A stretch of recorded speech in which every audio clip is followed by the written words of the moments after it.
mereka itu banjir penyebabnya. Tapi gentleman dua menterinya mengundurkan diri karena merasa menganggap tidak mampu mengatasi itu. Jadi bukan sesuatu yang salah juga kalau menteri yang tidak sanggup mengatasi ini mundur juga. Itu adalah tugas yang mulia menurut saya. Demikian, assalamualaikum warahmatullahi wabarakatuh. Uang-uang yang dimaling oleh para maling-maling yang terjadi di negara ini itu akan beliau ambil kemudian akan dibantu untuk Sumatera Barat dan juga provinsi yang lain. Ada sekitar 47.000 hektar sawit yang berada di padang lawas dan itu juga sudah disita oleh PHK. Pak Menteri dan pimpinan yang kami hormati, kami fraksi PKS mengapresiasi kedatangan Pak Presiden ya langsung turun tangan. Satu hari setelah Bu Ketua turun ke Sumatera Barat, hari berikutnya Pak Presiden datang. Yang menarik, ini tentu menjadi pengobat bagi masyarakat yang kena banjir. Kita mendengarkan bahwa Pak Presiden menyampaikan bahwa uang-uang yang dimaling oleh para maling-maling yang terjadi di negara ini, itu akan beliau ambil kemudian akan dibantu untuk Sumatera Barat dan juga provinsi yang lain. Itu pernyataan beliau. Dan kita bangga dengan itu.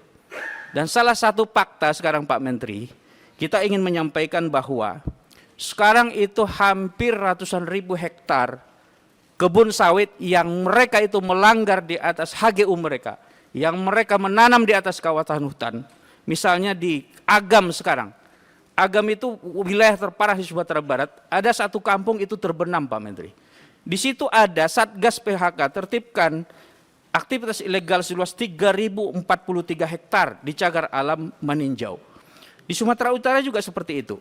Ada sekitar 47.000 hektar sawit yang berada di padang lawas dan itu juga sudah disita oleh PHK,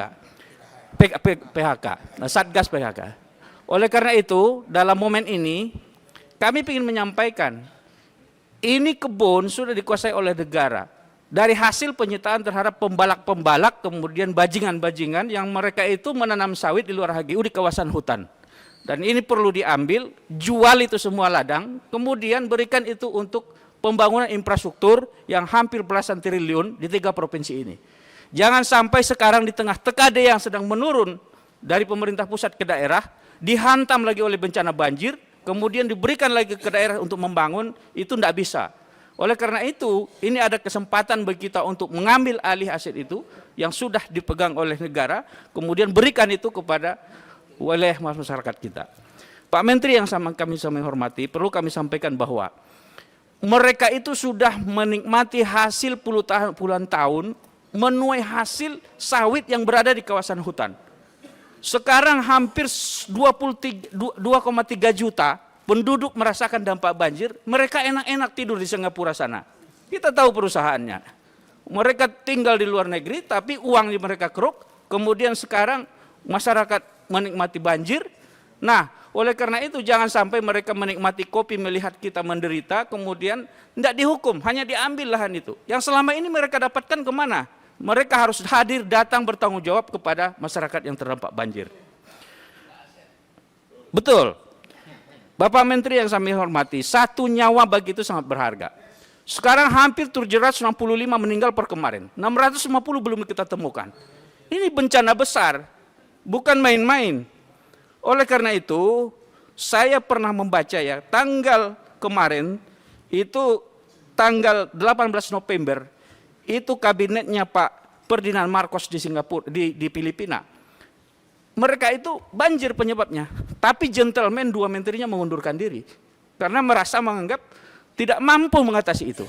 Jadi bukan sesuatu yang salah juga kalau menteri yang tidak sanggup mengatasi ini mundur juga. Itu adalah tugas yang mulia menurut saya.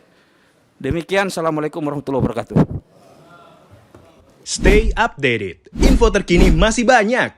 Jangan lupa subscribe, like, dan share YouTube official OKZone. Dan selengkapnya ada di okezone.com.